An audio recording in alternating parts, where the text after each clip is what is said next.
magkakaroon. And yes, yung mga bata na nakagawa na ng krimen, hindi na siya pwedeng umulit dahil nakakulong na siya.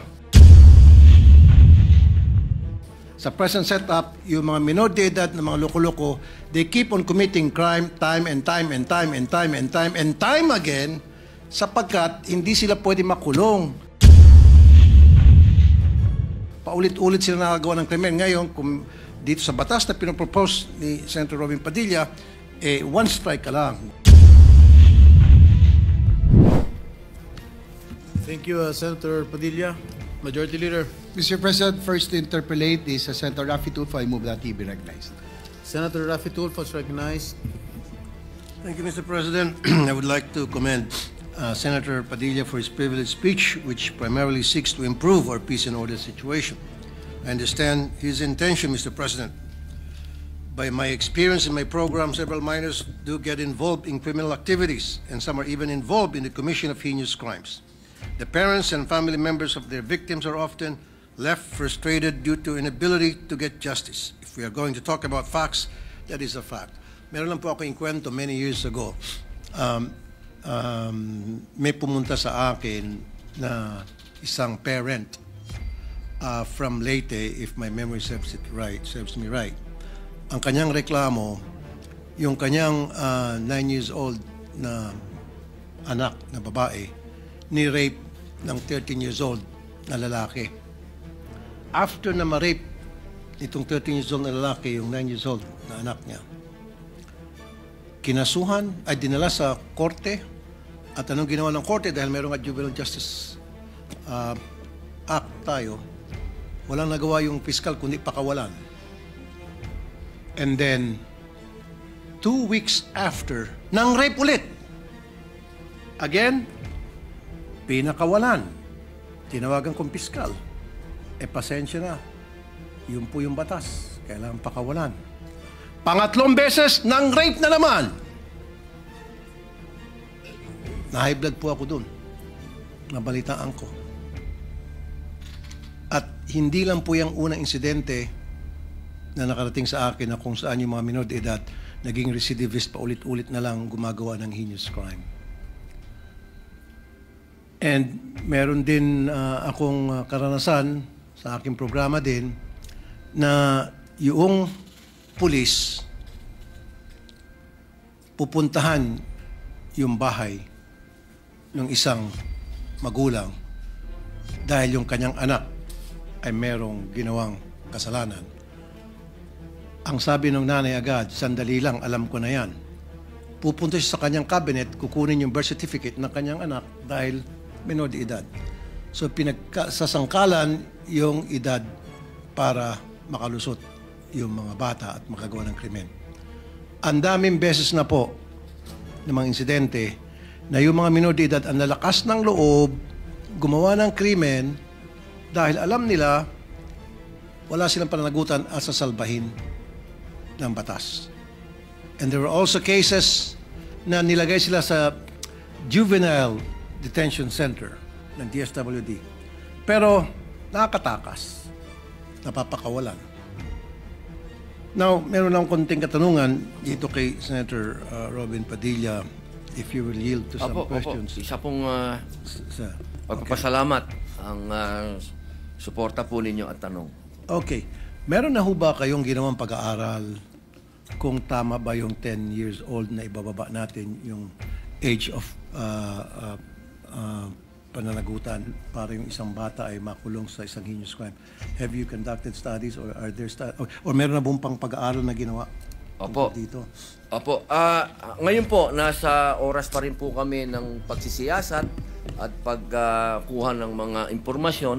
Ang amin pong binabasihan din po ay yung mga bansa din po na katulad natin na miyembro din po ng United Nations. Alam naman po, may mga batas din po dyan patungkol sa kabataan. Na yung kanila pong mga bansa din, meron din po silang mga batas na ganyan. Katulad po sa Australia, sa UK, at ang iba pong mga bansa din sa ASEAN. Sa ibang bansa nga po sa ASEAN, may 7 years old pa. Opo, doon po sa UK, tsaka sa Australia, 10 years old po ang kanila pong ano. So, makikita po natin na doon po sa mga progresibong bansa din at sa mga kapitbahay po natin, meron na pong mga ganitong batas. Opo. Ang katunayan nga po sa amin pong panukala, hindi rin po namin isinasawalang bahala yung dati pong batas, yung Juvenile Act na yan, sapagkat nakita po namin mapakaganda din po talaga ng batas na ito. Kailangan lamang pong sumabay sa panahon. Opo. Okay. Yung binanggit niyo po, may mga batas na yung age of criminal liability ay napakababa. Halimbawa, yung Belize, 7 years old. Botswana, 8 years old. Brunei, 7 years old. India, 7. Kuwait, 7. Yemen, 7. Zimbabwe, 7. China, 12. Hong Kong, 10. Singapore, 10. Sa US, depende sa states. It varies from 11 to 14 years old. Australia, tama ka, 10 years old. Germany, 14. Sa atin, ilan? Opo, sa atin po, ang pinapanukala po natin ay 10. Pero sa present, ilan ba yung present ngayon, Mr. 15 po 15. 15 So, po, pinapanukala medyo nyo 10. 15 pababa, wala po silang obligasyon. So, ibig sabihin, inahalin tulad nyo po ito sa current age of criminal liability sa Hong Kong na 10, and in Singapore na 10, and Australia 10.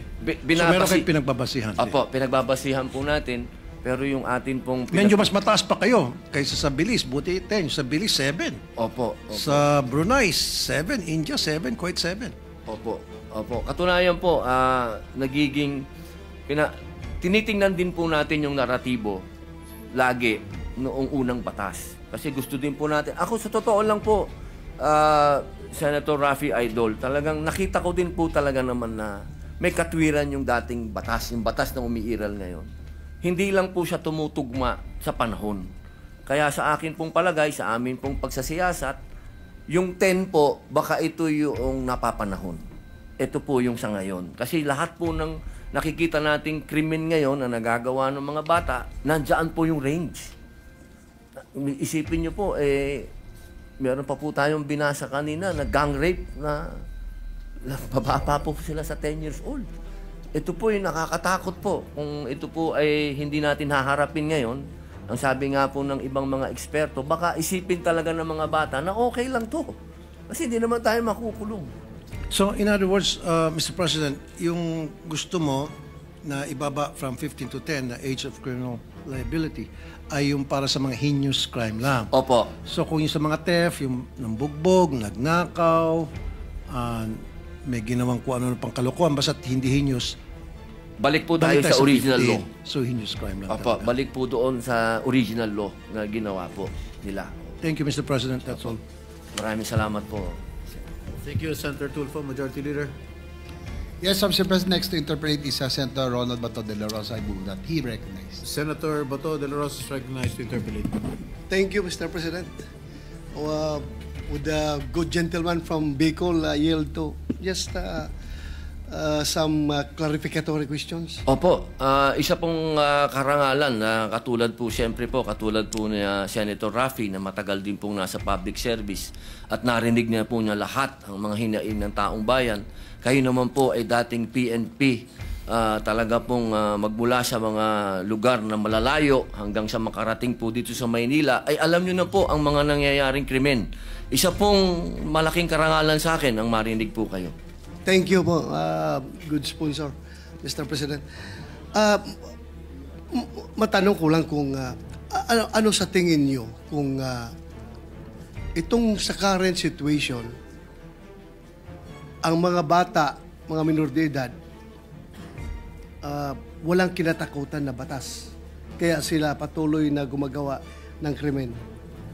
Kung tayo'y gagawa ng batas na babaguhin natin yung current na batas, i-amendar natin yung current na batas at pababawaan natin yung age of criminal liability, do you think magkakaroon ito ng epekto sa utak ng mga kabataan pagdating sa pag-commit ng krimen? Sila ba'y matatakot na, wala na pala tayong exemption, pwede na pala tayong makulong, kaya hindi na tayo gagawa ng krimen? Ganun kaya ba ang magiging epekto ito sa pag-iisip natin mga kabataan? Malakas po ang aking paniniwala. Unang-una po ang pag nangyari po yan, na maamendahan natin at na-aproban po yan at naging batas. Naniniwala po ako na unang makikinabang dyan ay yung magulang. Kasi ang magulang po, yan yung unang konsentidor eh. Katulad nga po ng sinabi ng ating idol, Senator Raffy, ginagamit pa po. Totoo po yun ha. Pati po doon sa Camarines Norte, nung aarestuhin yung bata, ang unang pinakikita po nung magulang ay yung birth certificate. Totoo po yun. Ginagawang tsapa yung birth certificate. So siguro po, mas malinaw ko pong sasabihin sa inyo na kapag ito po ay naging makatotohanan at nangyari yung amenda, ito po ay hindi lang yung bata. Una na, yung magulang, magkakaroon na po siya ng lesson, magkakaroon na po siyang maging mangunsinte. Pangalawa, yung alam niyo po, hindi ko na po ipagkakaila sa inyo. Nung minsan nagkaroon na rin tayo dito ng pagdinig, sinabi ko naman na alam natin ng underworld. At alam nyo rin po yan, General. Ang unang mga inaalagaan talaga ng mga sindikato, bata. Huwag na po natin yan i-deny. Kasi yan po ay makatotohanan.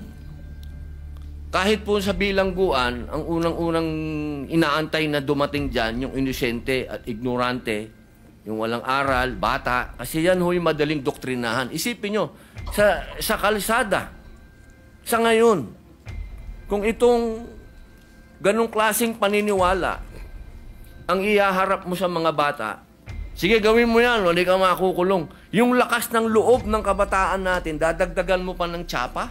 Tsapa yun eh. Hindi ka makukulong. Kaya ang kailangan lamang po natin, may batas na kakatakutan. Hindi lamang po yung bata, unang-una yung magulang, pangalawa yung sindikato. Kasi dapat po nating tingnan lagi yung malaking sakop po nito. At diyan po sa kalsada, tandaan natin, ang vulnerable dyan, bata. At lalo na po, pagdating po dyan, sa usapin ng manonood ka dyan, ng kung ano-ano na napapanood natin sa social media, bata pa rin. Kaya hindi napakahirap tanggapin na pag nakagawa na ng krimen, ang sasabihin sa'yo, bata yan. Eh, pambihira. Saan naman naging bata yung gumawa ng heinous crime? Totoo po yun, Mr. President, good sponsor. I just would like to share with you my personal experience pagdating sa modus operandi ng mga criminal syndicates using bata. Ito po yun. Isa, nung meron kaming, nahuli na puser ng droga, ininterrogate namin kung saan galing yung kanyang supply. Sabi niya, galing daw sa Cotabato. So, paano nakarating sa Davao yung supply na yan? Ganito, sir, ganito. Kuninto sa akin. Yung pala, kahit anong gawin namin checkpoint doon sa border ng Cotabato at ng Davao City, walang mangyayari. Dahil, alam mong ginagawa, meron silang bata na ginagamit. Ang bata, pinapasundo doon sa labas ng boundary, binigay yung cake, ha? Cake. Sa loob ng cake, nandun ang shabu, tinago. So, pag bata dadaan sa checkpoint, ano yan? Sir, cake ito, sir. Padala ng deliver doon sa my birthday. So, yun ang ginawa na bata ang ginagamit na courier ng drugs. Now, isa pa, yung akyat bahay gang. Yung akyat bahay gang, hindi ito basta-basta makaakyat sa mga bintana, mga masisikip na lugar. So, ang ginagamit nila bata. Meron silang bata na kinakarga para papasukin sa maliit na mga butas. Pag may kapasok sa loob, ma-unlock na yung door ng pintuan, yung lock ng pintuan, yun na. Kuha na nila yung mga nanakawin sa loob. Ito pa ngayon ang pinakamatindi. Talagang ginagamit na ang kabataan. Ang problema natin nung na-enact yung batas na yan, I think it's about 2006. Dahan-dahan, nalalaman ng kabataan yung kanilang criminal exemption ay sila ginagamit ng sindikato. But later on, around 5 to 10 years from the enactment of that law, with all due respect sa involved sa paggawa nitong batas nito, because I know that was enacted before because of the demands of the time. But ito ngayon, nagbago nga, sabi mo nga, nagbago ang panahon. So I think it's about time na i-re-examine na naman natin, i-revisit natin itong batas na ito. Dahil nga, noon, ang mga bata ang ginagamit ng mga sindikato. Pero ngayon, ang mga bata na mismo ang sindikato. Hindi na sila nagpapagamit. Sila na mismo ang organizer sa criminal syndicate. Mga bata. Pag mahuli mo yan, pag imbestigahan mo, wala na sila ituturo na ginagamit lang po kami nitong mga matatanda na mga sindikato, inutusan kami. Sila na mismo. At pag hinuli mo, tama ka, sinabi mo, pag huli mo, pag hawak mo sa bata, bubunot ka sa bulsa yan. Sir, birth certificate ko, less than 18 pa ako, less than 18 ako, sir, kaya hindi mo ko pwede arestuin. Yun. Yan ang ginagawa talaga ng mga bata ngayon. Kaya, I hope that it's about time that we revisit this law para naman hindi po mga nasama na nabanggit yung mga list of crimes na nangyayari. Yung recently lang nangyari doon sa Tagum, Davao del Norte, isang estudyante, babae, scholar, pinasok sa bahay ng 2 minor de edad. Mabuti kung ninakawan lang, pinatay yung bata. Bago lang doon sa amin sa Davao del Norte. So, I think, I hope na ma-action na natin ito ngayon. Dahil kahit anong gawin mo, kahit anong sabihin, kahit anong dipinsa natin sabihin na maganda yung batas na yan, ginawa yan para sa kapakanan ng mga kabataan. Pero, I think nakikita ko it's already indefensible na sabihin natin na hindi natin na dapat baguhin ang batas na yan. Pag sinabi natin na hindi yan baguhin dahil mali ang pagtingin natin sa sitwasyon. Ako, I've been a policeman for how many years and hanggang nag-retire ako, yan ang palaging reklamo, hindi lang ng pulis, hindi lang ng mga biktima, kundi pati parents mismo. Sabi ng mga parents, katigas ng ulo ng itong anak ko, sir, wala na akong magawa. Hulihin nyo, sir, bitain nyo yan.